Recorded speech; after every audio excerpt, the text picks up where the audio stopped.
Olá, eu sou Delzi Laureano e esse é o programa Palavra Ética aqui na TV Comunitária de Belo Horizonte.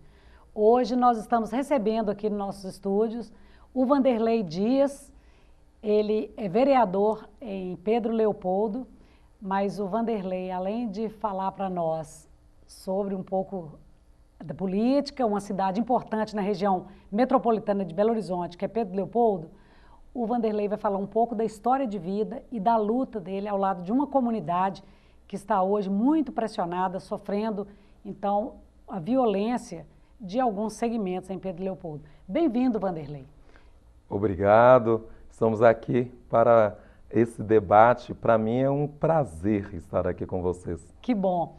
Vanderlei, vamos começar nosso papo aqui. Fala um pouco da sua trajetória de vida, onde você nasceu, sua formação e como que você caminha aí na sociedade até se tornar um vereador. Porque eu imagino que para se tornar um vereador, ou você realmente tem uma representatividade, ou então tem que ter muito dinheiro, né? Conta para nós como é que foi essa história. Certo. Hoje eu tenho 35 anos de idade, moro em Pedro Leopoldo. Vou falar igual todo mundo fala, não parece. É bom, é o formal. É o formal. É o formal.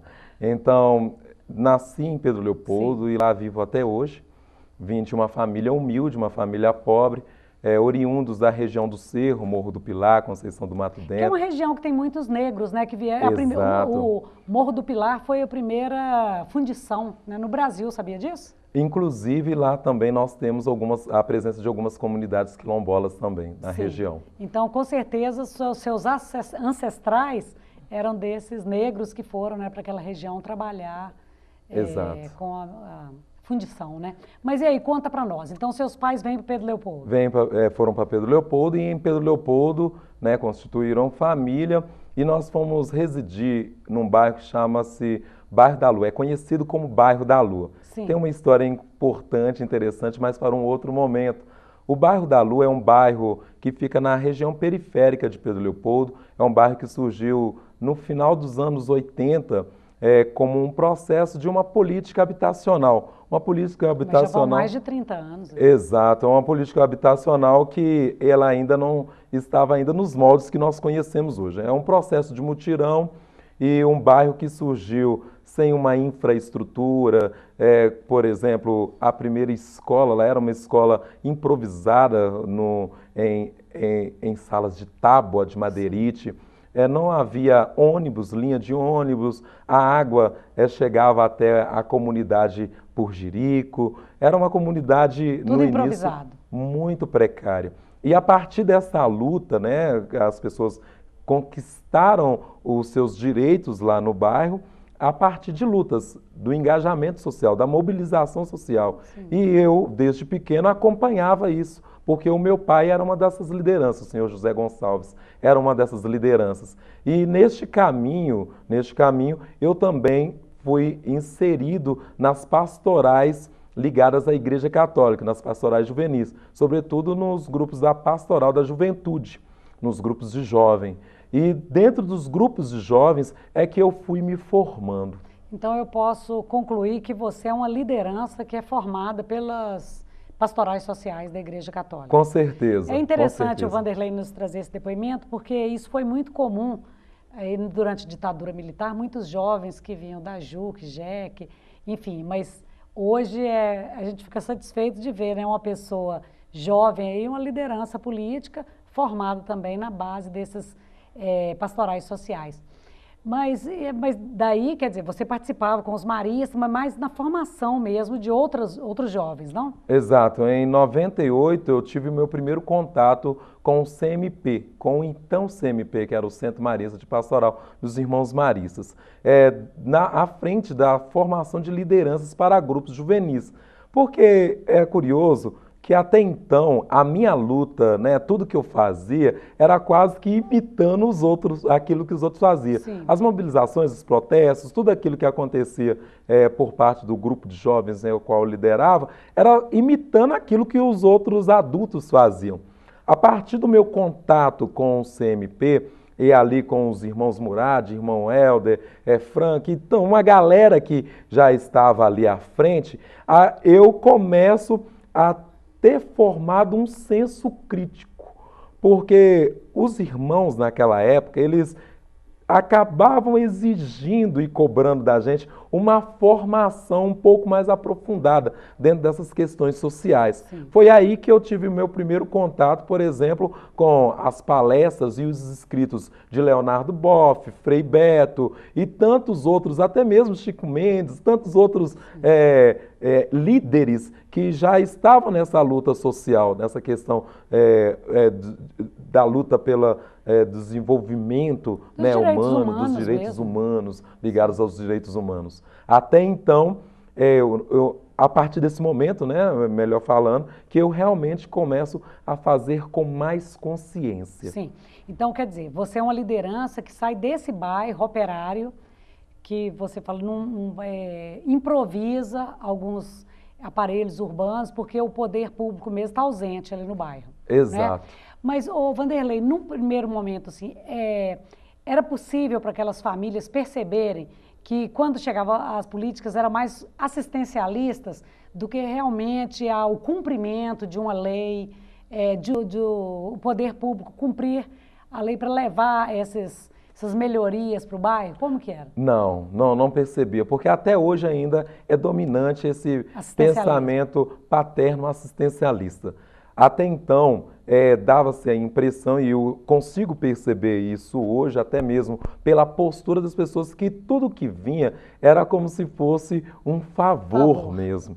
Era como se fosse, eles estão fazendo isso porque eles são bons, e não porque é um direito nosso. É diferente, né? O direito não é o bem e o mal, né? Exato, exato. Não era uma conquista. E quando chegava as épocas de eleições, o período eleitoral, as coisas sempre aconteciam mais fácil. As cestas básicas chegavam com mais facilidade e isso acabava fazendo com que as pessoas se ligassem mais àqueles atores políticos, né?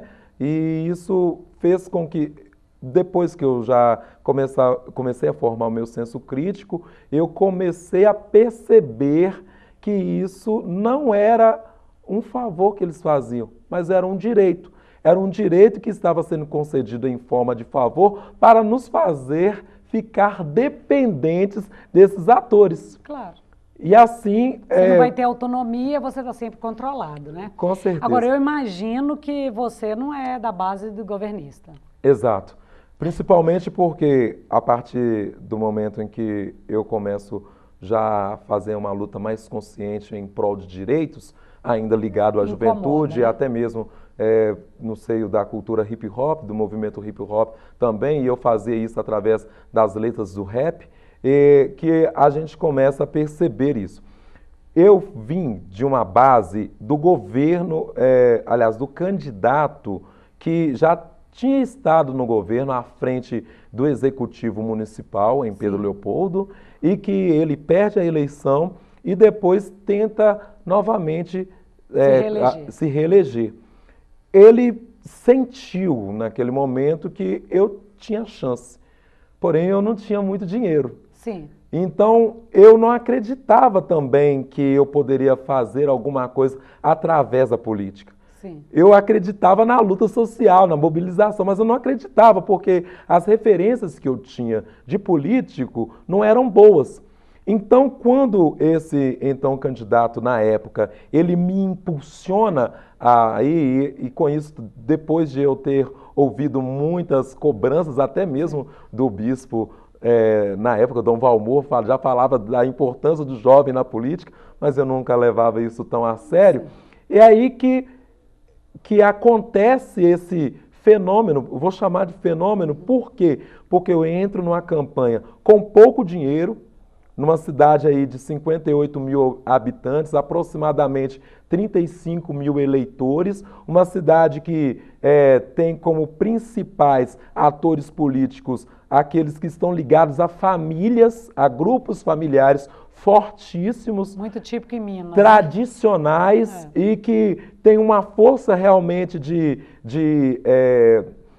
entre eles, uma força de coesão entre eles muito forte, que impedia que outros que não fossem daquele círculo ali entrassem. Então eu entro com pouco dinheiro e e até mesmo com pouca credibilidade, porque nem eu mesmo acreditava nesse potencial, e acontece de eu ser o candidato com o segundo maior número de votos nesse pleito, no pleito de 2008. É muito bom, Vanderlei. E você decepcionou com a política ou não? Não, pelo contrário. À medida que o tempo foi passando, eu decidi até optar por fazer um curso de gestão pública.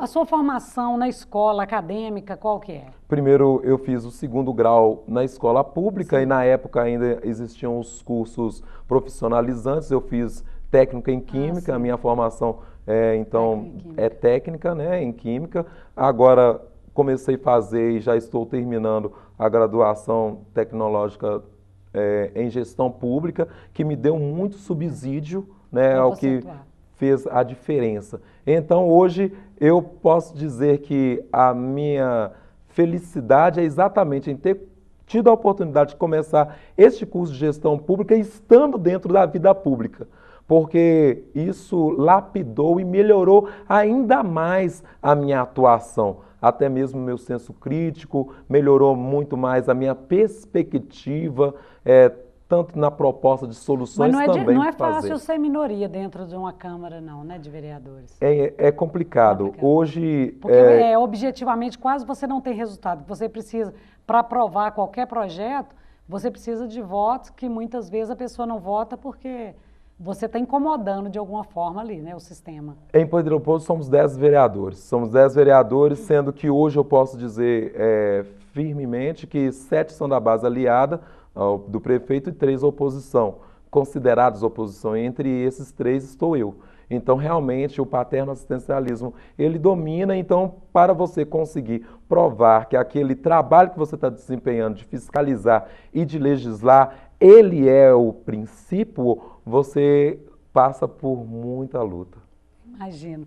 Ô Vanderlei, mas de alguma forma você nos deixa animado, porque eu acho que os jovens, eles têm mostrado muita indiferença. E os jovens que estão engajados na política, nós, pelo menos, nós trabalhamos com direitos humanos, aí, temos visto muito mais nos movimentos sociais. Sinceramente, eu fico até otimista aí com, né, essa sua disposição de continuar ocupando esse espaço com formação. Você tem uma formação política aí junto com os irmãos maristas, com o movimento de base, quer dizer, desde novinho. Não sei, eu estou saindo otimista desse papo nosso aqui. Vanderlei, você também, quer dizer, chega até nós uma informação de que você está sofrendo ameaça quando você entra na luta lá dos quilombolas.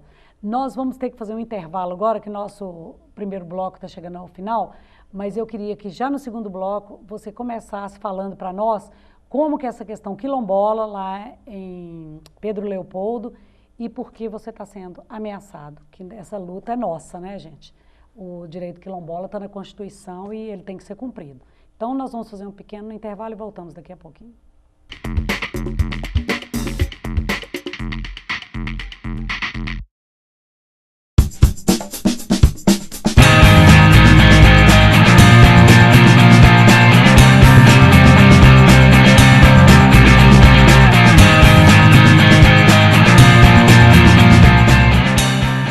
Socorro, não estou sentindo nada.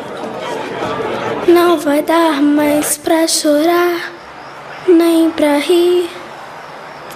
Socorro, alguém me dê um coração, que esse já não bate, nem apanha. Por favor, uma ajuda pequena, qualquer coisa que se faça, um aviso, um telefonema. Socorro, alguma rua que me dê sentido, em qualquer cruzamento, acostamento, encruzilhada. A exploração sexual de crianças e adolescentes é crime. Se você presenciar qualquer ato desse tipo, denuncie. A ligação é sigilosa e gratuita. Com a sua ajuda, podemos mudar o destino de muitas crianças. Sempre que a senhora me vê na televisão, a senhora logo pensa: opa, tem produto de limpeza novo chegando. E tem. Só que este é um produto que vai deixar o seu filho de cara limpa e que vai acabar com toda a sujeira que as drogas estão querendo fazer com ele. E é tão fácil de usar. Quer ver? Toda vez que aparecer alguém oferecendo drogas, a senhora pede pro seu filho usar as mãos e fazer assim para as drogas.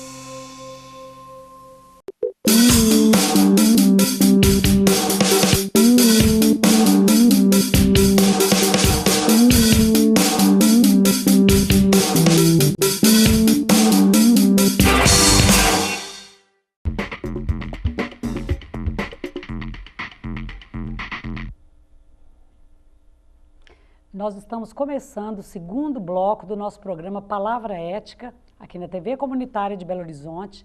E no programa de hoje nós estamos aqui batendo um papo com o Vanderlei Dias. O Vanderlei é vereador em Pedro Leopoldo. Pedro Leopoldo é uma cidade aqui da região metropolitana de Belo Horizonte, que eu imagino que a maioria das pessoas conhece por causa das cimenteiras e da extração de minério, principalmente para a construção civil. Não é isso, Vanderlei? Exato, Muita e também temos um ícone, né, que é considerado por muitos que é uma liderança religiosa, que é o Chico Xavier. Ah, sim, o Chico Xavier, e com os filmes ficou famoso. Agora, Pedro Leopoldo também, há muito tempo, também tem as faculdades, né? Uma faculdade de Direito, não tem? Sim, sim. Que é muito conhecida. Quer dizer, a gente também não vai reduzir Pedro Leopoldo a cimenteiras, mas é porque tem muito esse mito, né? Qual é a principal atividade econômica. Mas o Vanderlei, ele é uma liderança jovem, ele então é eleito vereador e, assumindo algumas lutas na cidade, ele acabou comprando briga. Claro que você vai mexer com alguns privilégios ou alguns direitos, não sei, tem que ver melhor, que estão assentados, e quando grupos que estão excluídos começam a reivindicar, e justamente porque se trata de uma questão quilombola. Então, Pedro Leopoldo também não tem só cimenteira, tem fazendas, e nessas fazendas tinha pessoas que estavam trabalhando na terra, e hoje tem também conflitos agrários. Fala para nós como é essa questão, Vanderlei, por favor. Antes das cimenteiras, né, a principal atividade econômica de Pedro Leopoldo era a agropecuária. Sim. Então, as atividades ligadas à agropecuária, elas sempre ditaram a economia de Pedro Leopoldo. E em 1800, no final ali de 1800... E quem tem o controle econômico tem o controle social, né? Exato, infelizmente, né? Então, no final de 1800, com a abolição da escravatura, alguns registros nos dão conta de que um senhor chamado Bernardo da Silva, ele, para não ficar sem a mão de obra, porque Claro. você tem a abolição da escravatura, logo os fazendeiros, os latifundiários, passariam a ficar sem uma importante mão de obra, Eles não que é a têm mão de obra escravos. mas ninguém quer assalariado. É interessante essa história, trazer isso aqui, porque muita gente acha assim, olha, acabou o regime escravocrata e no dia seguinte tem trabalhador assalariado. E não é verdade. Até hoje existe uma resistência. Quantos trabalhadores trabalham no campo sem vínculo empregatício? Foram os colonos trabalhar, e muitos meeiros, né, os parceiros. Exato, exato. Então, essa comunidade fica próxima à fazenda para fornecer mão de obra. Para fornecer mão de obra. Então, nos conta também a história que foram doados à comunidade, né, dos escravos forros, Sim. né, aquela comunidade, 10 alqueires de terra. Sim. Nós não temos esses dados concretos, documentados, né, porque nos falta Mas esse da registro, tradição, né? Porém, é um fato. Sim. Que foram doados 10 alqueires de terra. Porém, os escravos daquela época, eles não detinham um meio de produção.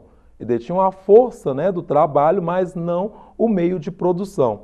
Então, eles, para conseguirem a sua subsistência, eles acabam dependendo dos favores do senhor da casa grande. Sim. Né? Então, relação o senhor da casa grande, ele... como que numa uma forma ali de escambo, ele troca a mão de obra por sementes, por grãos, por gado, enfim, por produtos que são necessários à manutenção da vida no quilombo, Sim. né? Para a vida no quilombo.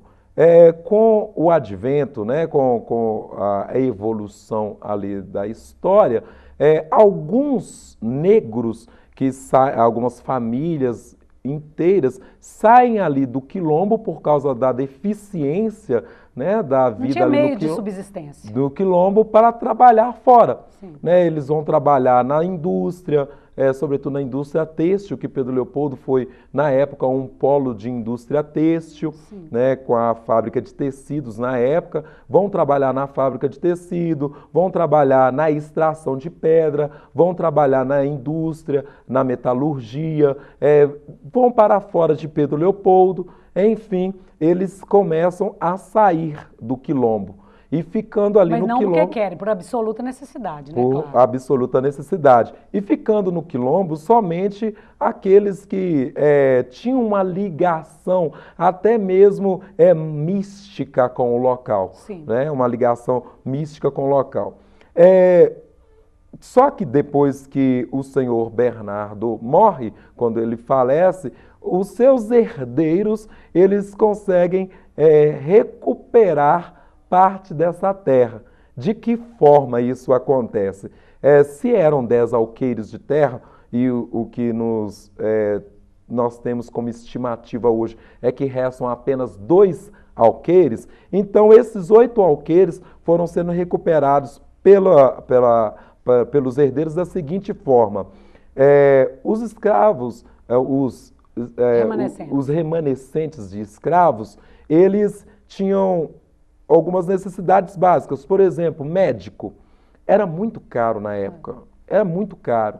Então, para eles conseguirem tratar algum descendente, né, algum remanescente de escravo que adoecesse, eles precisavam recorrer ao senhor da casa grande. E o único capital que eles tinham era a terra. E o único capital que eles tinham era a terra. E que esse senhor, né, os descendentes, trocavam ali aquele favor, aquele benefício, por litros de terra, que era a medida mais usada na época. Foi minguando a terra. Exato. Então, esses litros de terra foram responsáveis cada vez mais, né, para que a cerca arredasse um pouco mais para dentro ali das terras dos quilombolas. Ô Vanderlei, hoje quantos indivíduos que estão identificados? Porque você já conseguiu com a comunidade lá, quer dizer, você não é da sua comunidade de operários, mas essa comunidade quilombola, que hoje você é um dos apoiadores. Quantos indivíduos que já foram identificados pela Fundação Cultural Palmares? Até chegar nessa questão do reconhecimento também foi uma luta, né? Porque várias outras lideranças, elas tiveram que articular junto com aquela comunidade que já estava bem fragmentada. Com certeza. Hoje nós temos temos menos de 20 famílias, aproximadamente 17 famílias residindo na comunidade hoje, quilombola, e os outros descendentes espalhados por Pedro Leopoldo e também pela região metropolitana. Mas deixa eu te perguntar, essas famílias que estão ainda naquele território, eles reconhecem famílias que estão fora, mas fazem parte? Reconhecem, foi a partir daí que eles conseguiram, porque um dos requisitos que, para conseguirem dar a entrada neste processo da reintegração, da intitulação, né, era que eles conseguissem se organizar enquanto associação e se intitularem, se auto-intitularem enquanto remanescente quilombola. É auto-identificação. Isso, né? a auto-identificação. Eles teriam que se identificar e se auto-intitular. Não, eu sou quilombola. A partir desse momento, a Fundação Palmares deu o certificado e aí começa toda a luta agora no INCRA, que é um processo burocrático. Inclusive, no ano passado, esse reconhecimento foi dado pela Fundação Palmares no final de 2009, do ano passado, de 2011, em novembro, entre julho e novembro, e a partir daí esse processo foi para o INCRA, e no INCRA teve uma parada, me parece que até por falta de recursos, recursos humanos. Mas o processo, infelizmente, é lento demais. Agora me fala aqui, Vanderlei, Porque algumas pessoas eles estão ameaçando e a você? Porque você não é um remanescente dessa comunidade quilombola. Porque como essa comunidade, essa região de conflito, ela se encontra em observação, os olhares Chamou estão atenção, né? todos voltados para ali, então, sobretudo, que é uma região importante ambientalmente também falando, porque existem várias nascentes ali. O senhor que aparece no vídeo, que é conhecido como Juquinha ou Luquinha no município, a família dele estava fazendo algumas operações que sem a cobertura legal e com isso infringindo a legislação ambiental. Sim. Né? Então quer dizer que eles estavam com alguns procedimentos contrários, né, ao meio ambiente, ali, à legislação ambiental. E foi isso que eu denunciei. Quando a comunidade quilombola me contactou dizendo que estavam acontecendo um desmatamento lá na região e que estava deixando eles preocupados, que estava gerando essa preocupação na comunidade por causa das nascentes e por causa realmente ali do entorno, que eu denunciei a Polícia Ambiental. A Polícia Ambiental compareceu e além desse desmatamento, que era um desmatamento que foi identificado que era com destoca, eles ainda identificaram mais três infrações que foram tipificadas como crime ambiental. Sim. Então, eles estavam fazendo, por exemplo, extração mineral de saibro e areias sem licença, captação de águas superficiais também sem licenciamento e supressão vegetal em área de nascente. Que não pode. Então, assim,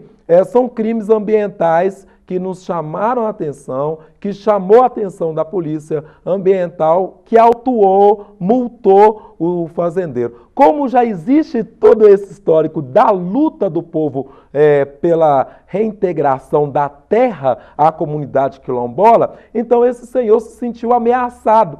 E ligou uma coisa a outra, falando, olha, se eles já estão tomando providências com relação a isso que sempre aconteceu, que são alguns crimes ambientais que já aconteciam lá, por exemplo, desmatamento é um deles, então quer dizer que realmente pode ser que futuramente eles venham a ter a terra reintegrada. Também. E aí, este é o momento de se intimidar as lideranças. É neste momento que nós temos que intimidar. Talvez o Senhor pensou, eu tenho que intimidar a principal liderança. Quem era a liderança, talvez, não de mobilização, mas enquanto símbolo, né? enquanto instituição? Você. O vereador. Uhum. Eu. Então ele entra no gabinete, entra na Câmara, entra no gabinete e profere aquelas séries de ameaças com a intenção de me silenciar e me silenciando, também silenciando os outros demais líderes. Sim. Vanderlei, é uma pena que o nosso programa chegou ao final, né? Mas você deu o recado e é uma luta importante, a luta quilombola e também de preservação de nascentes, denunciando esses crimes ambientais. Aí o Vanderlei Dias, nosso entrevistado de hoje, que é uma liderança em Pedro Leopoldo. Vanderlei, muito obrigado e também quero agradecer aqui os nossos telespectadores. Estamos chegando ao final de mais um programa e até semana que vem, se Deus quiser.